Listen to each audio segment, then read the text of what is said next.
తెలంగాణలో కాంగ్రెస్ పార్టీకే కాదు, కాంగ్రెస్ పార్టీ పెద్దలకు కూడా మింగుడు పడని అంశం ఏంటంటే వాళ్ళకున్న హోప్ అంతా కూడా తెలంగాణ మీదనే. తెలంగాణలో అరే కనీసం దీన్ని వదులుకోకుండా కాపాడుకుందామనే నెపంలో వాళ్ళు ఎప్పటికప్పుడు సర్వేలు చేయించుకుంటానే ఉన్నారు. ఇదంతా అబద్ధము, ఎవ్వరేం సర్వేలు చేయించలేదు అని మాట్లాడుతున్నారు కదా. ఎస్, ఏఐసిసి పెద్దలు రాహుల్ గాంధీ ఆధ్వర్యంలో సర్వే చేయించారు. ఇది కాంగ్రెస్ పార్టీలో ఏ ఒక్కరిని అడిగినా కూడా చెప్తారు. సరే వీళ్ళంటే కొంతమంది ఒప్పుకోకపోవచ్చు, కానీ దాంట్లో ఘోరమైన ఫలితాలు వచ్చినాయంట. ఘోరంగా ఇప్పటికిప్పుడు ఎలక్షన్లు వచ్చినా కూడా 23 సీట్లు వచ్చుడే చాలా గగనం అనేది ఆ నివేదిక క్లియర్గా స్పష్టం చేసింది. ఇప్పుడున్న హేమీలందరూ కూడా ఓటమి పాలయ్యే అవకాశాలే ఆ సర్వే రిపోర్ట్ చెప్పింది. ఎందుకు, ఏ కారణం చేత ఓడిపోతున్నారు, గెలిచిన ఆ మిగతా ఎవరైతే 23 మంది ఉన్నారో ఆ 23 మంది ఎందుకు గెలుస్తారు అని ఆ సర్వే రిపోర్ట్లో చాలా స్పష్టంగా అక్కడ రాహుల్ గాంధీ ముందు పెట్టారు.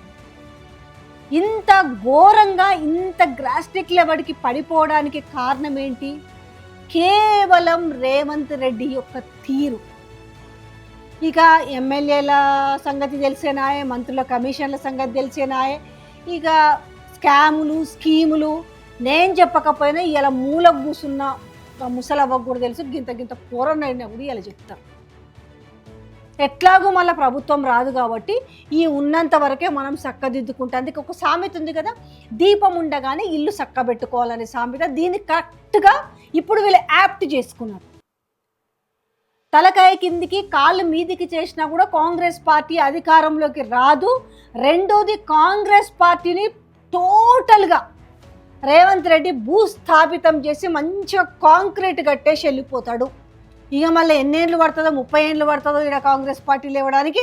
ఎవరన్నా మళ్ళీ మహానుభావులు వచ్చేసి దాన్ని లేపగలిగితే తప్ప అంతకు మించి ఆ పరిస్థితి లేదు. ఈరోజు ఇందిరమ్మ రాజ్యం అనేసి ఆ ఇందిరమ్మకే ఈరోజు చెడ్డ పేరుతోటి ఒక వెన్నుపోటు పొడిచిర్రు అనేది ఈరోజు ఆ ఇందిరమ్మ రాజ్యాన్ని కోరుకొని ఆ ఇందిరమ్మని అభిమానించే వాళ్ళే ఈరోజు బాధపడుతున్న విషయం.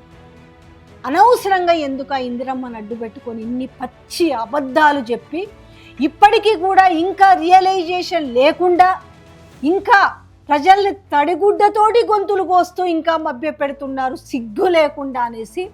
తెలంగాణ మేధావులో, నేను తెలంగాణ ఉద్యమకారుల గురించి కూడా మాట్లాడతలేను, తెలంగాణ ప్రజలు మాట్లాడుకుంటున్నారు. సిగ్గు లేకుండా రైతుల్ని రారాజులు చేసినామని మాట్లాడుతున్నారు. రైతులు ఒక దిక్కు ఆత్మహత్యలు చేసుకుంటున్నారు. ఆడ పంట కొనే దిక్కు లేక ఆ కల్లాల మీదనే జీవిడిస్తున్న వైనం కనిపిస్తుంది. ఇచ్చిన రైతు భరోసాకు దిక్కు లేదు. మీకు భరోసా ఇంత ఇస్తామని చెప్పి భరోసా దిక్కు లేదు. అందరికీ రుణమాఫీ చేస్తామని ఆ రుణమాఫీ దిక్కు లేదు. ఏ ముఖం పెట్టుకొని రైతుల గురించి మాట్లాడుతున్నారు అనేసి రైతుల కుటుంబాలు దుమ్మెత్తిపోస్తున్నాయి. ఇక సర్వేలో నాకు ఆశ్చర్యం ఏంటంటే అసలు ఈ 23 సీట్లు కూడా ఇంకొస్తున్నాయంటే కూడా గ్రేట్. ఇంక 23 కూడా వస్తున్నాయంటే అక్కడ కొంతమంది లోకల్, ఎందుకంటే ఇప్పుడు నేను పేరు చెప్పిన అనుకో మళ్ళీ వాళ్ళు కూడా చెడిపోయే అవకాశం ఉంటుంది. అరే మేము గెలుస్తామంట, ఇప్పటికిప్పుడు వస్తే మేము గెలుస్తామంట అని ఆ కాసింత ఎంతో కొంత ఇది ఉన్నోళ్ళు కూడా, ప్రాక్టికల్గా ఉన్నోళ్ళు కూడా వాళ్ళు కూడా అమ్మయ్య అనేసి మంచిగా కడుపులో చల్లగా వదలకుండా కూర్చుంటారు. ఒక్కసారిగా ఈ లెవెల్కి పడిపోవడానికి కారణం ఏంటని విశ్లేషించుకుంటే, అందుకే రేవంత్ రెడ్డి నేనే 34 వరకు ముఖ్యమంత్రి అని అనడం లేదు. ఇంతకుముందు ఎగిరెగిరిపడి నేనే అయితా, ఎవరు అడ్డొస్తారో చూస్తా, తొక్కుకుంటూ పోతా అన్నారు కదా. బరాబర్ మళ్ళా చూసుకుందాం. 29లో తొక్కకపోతే చూడండి, 29 మొత్తం కలిసి రాండి, మొత్తం కట్టగట్టుకొని రాండి. 29లో కూడా తొక్కకపోతే చూడు. ఇదేనా సవాల్? ఇక తగ్గిస్తే ఇవే తగ్గిస్తే బెటర్ అన్నట్టుగా, లేకపోతే ఈ 2 ఏళ్లకు ముందే నీ తోక కత్తిరిస్తామని చెప్పడంతో ఇక కాంగ్రెస్ పార్టీ అధికారంలో ఉంటుందని మాట్లాడుతున్నాడు. 2024 నుంచి 2034 వరకు కాంగ్రెస్ పార్టీ 10 ఏళ్ళు 2 సార్లు ముఖ్యమంత్రిగా ఉంటాం. ఒక్కసారి ఆ రియాలిటీని కొంచెం గమనించుకొని మాట్లాడితే, మీరు సభల పైన ఆ సభల స్టేజీల పైకి ఎక్కినప్పుడు కొంచెం ఆ నోరుని సంభాళించుకొని మాట్లాడితే కాస్త ప్రజల్లో గింత ఏదన్నా ఒక గింత మచ్చుకన్నా గౌరవం మిగులుతుంది. లేకపోతే ఎంతసేపు నీ మాటని ఎక్కడ కూడా ఏ చోట కూడా ఇన్ని సార్లలో ఉచ్చరించలేదు తెలంగాణ తొలి ముఖ్యమంత్రి. కానీ నువ్వు మాత్రం ఆయన నామజపం చేసుకుంటూ కూర్చున్నావు. ఏమి లాభం? గుర్తు చేస్తున్నావు ప్రజలకి. కేసీఆర్ అనే వ్యక్తి తెలంగాణ ప్రజలకు ఏం చేసిన అనే వ్యక్తి నీలాంటి వాళ్ళు కొంతమందికి తెలవని వాళ్ళు ఉండొచ్చు, కానీ చాలా మంది తెలంగాణలో పుట్టిన బిడ్డలకు తెలుసు. కరెంటు సంగతి ఎట్లుండే, నీళ్ళ సంగతి ఎట్లుండే, సెల్ఫ్ రెస్పెక్ట్ విషయంలో ఎట్లుండే, ఇవాళ ఎందుకు ఆడొకడు ఈడొకడు చింతింతలేసి ఎగురుతున్నాడు, ఎక్కడెక్కడి నుంచో వచ్చి తెలంగాణ మీద పెత్తనం జలాయించాలని ఎందుకు చూస్తున్నారు?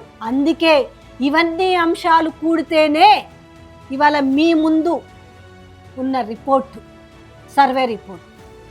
2 ఏళ్ల ముందుగానే 23 సీట్లకే పరిమితమైన కాంగ్రెస్ పార్టీ రేపు జనరల్ ఎలక్షన్స్లో ఏ విధంగా ఉంటుందో చూడండి. కనీసం డబుల్ డిజిట్ కన్నా వచ్చే అవకాశం ఉంటుందా?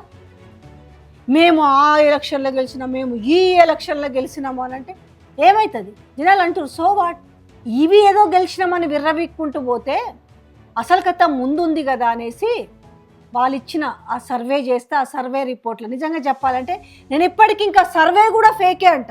కారణం ఏంటి చెప్పనా? ఆ 23 సీట్లు కూడా ఇచ్చిర్రంటే నమ్మశక్యంగా లేదు.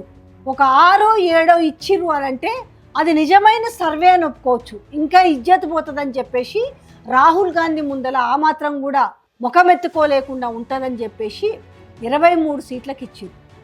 నల్గొండ జిల్లాలో చిత్తుగా కాంగ్రెస్ పార్టీ ఓడిపోబోతుంది. ఉమ్మడి నల్గొండ జిల్లా, ఉమ్మడి మహబూబ్ నగర్ జిల్లా, ఈయన ఏదైతే మహబూబ్ నగర్ జిల్లాలో లేసి మాట్లాడుతుండే కదా, అక్కడ కూడా ఘోరమైన ఫలితాలను చవి చూడబోతుంది కాంగ్రెస్ పార్టీ. ఉమ్మడి వరంగల్ జిల్లా ఎక్కడైతే మన 1.8% ఓట్ల షేర్ తోటి గెలిచిరో అక్కడ ఏ ప్రాంతంలో ఆ ప్రాంతాల్లో చాలా ఘోరంగా చవి చూడబోతుంది అనేసి రాహుల్ గాంధీ టేబుల్ ముందు ఆయన చేతిలో స్పష్టమైన రిపోర్టు చేతిలో ఉంది. సో దానికి కానే ఈ రేవంత్ రెడ్డి మాట తీరులో ఇక నేనే సీఎం అనే మాట రాకపోవడానికి ఇదొక రీజన్ అనేది కాంగ్రెస్ పార్టీలో ఉన్న కార్యకర్తలు, కొంతమంది మీము లీడర్లమని చెప్పుకునే వాళ్ళే చెప్పిన అక్షర సత్యం ఇది.